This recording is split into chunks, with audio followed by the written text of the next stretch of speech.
You know, when you look at those huge, gleaming corporate towers, you might not think about the silent but absolutely critical decisions being made inside every single day.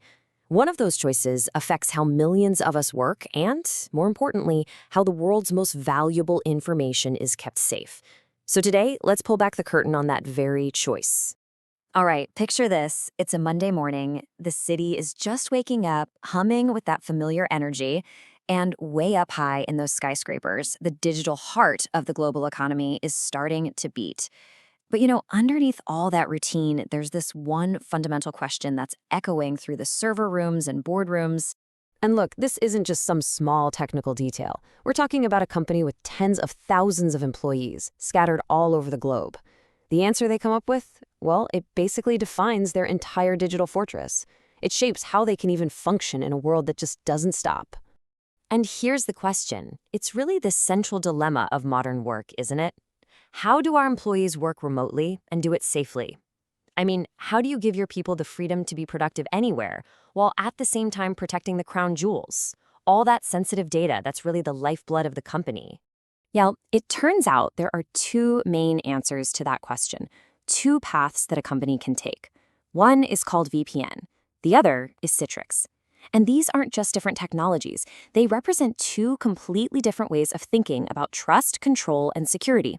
You could almost call this the story of the key versus the window. Okay, to really understand this, let's make it personal. Let's meet John. John is our employee. He's a sharp financial analyst, and honestly for him, the tech needs to be invisible. He just wants to log in, get his work done with sensitive reports and internal systems, and then log out safely. He's trusting the company to make it all work. And the company? Well, they've got the tough job of opening the door for John without leaving the whole building wide open. So let's walk down that first path. This is the one that's been the standard for a long, long time, the VPN. And the philosophy behind it is pretty simple, really. It's all about trust. It's kind of like handing John a master key to the entire company headquarters. So John's at home, he opens his laptop, he finds the VPN icon, gives it a click, and just like that, this digital tunnel opens up, stretching all the way across the internet and connecting his computer directly to the company's private network. In that single moment, his laptop isn't just in his home office anymore. Digitally speaking, it's now inside the corporate firewall. And this is the critical point. This is the moment of truth for the VPN approach. You see, the network doesn't just trust John anymore. It now trusts his entire laptop. Think about that.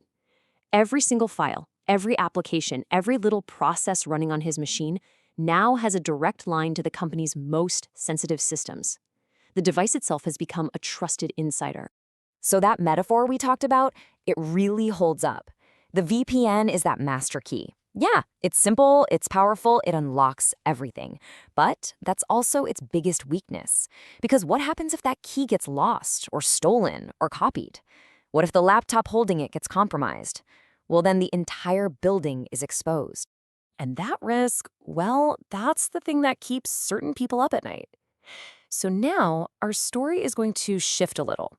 We're going to leave John for a second and step into the shoes of the people whose job it is to defend that digital fortress. Let's meet Sarah. Sarah is the IT security manager. Her whole world is just dashboards, security alerts, and threat reports. Her job, really, is to think like a hacker, to find the weak spots before the bad guys do. You could say she's the guardian of the company's digital gates. So Sarah looks at her screen and she doesn't just see one John. She sees 5,000 Johns, all connecting with VPNs, and her mind just starts racing. What if John's laptop already has malware on it? What if someone stole his password in a phishing attack? Because she knows that with a VPN, the second he connects, whatever's on his laptop is now inside the network. The fox is already in the henhouse. It's exactly these kinds of concerns, Sarah's concerns, that lead us to the second path. And this one is a totally different way of thinking. It's a complete departure from that old philosophy of trust. This path doesn't give you a key. Instead, it gives you a secure, reinforced window. So when John connects using Citrix instead, everything is different. His laptop is never actually inside the network. It never gets that master key. It never crosses that digital line. It stays completely outside the fortress walls, totally separate, and, from a security point of view, fundamentally untrusted. And this right here really nails the difference. With a VPN, you open the door and you walk right into the building, bringing whatever you're carrying with you. But with Citrix, the door stays locked and bolted.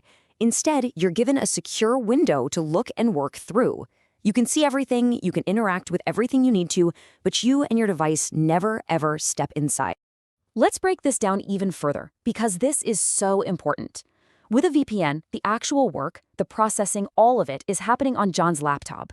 And critically, the data itself is downloaded onto his device. It lives there. But with Citrix, all the work happens inside the company's secure data center. And the data, it never leaves, not for a second. John's laptop basically just becomes a remote control, showing him a picture of what's happening safely back at the office. Okay, so that's a really powerful idea for just one employee, right?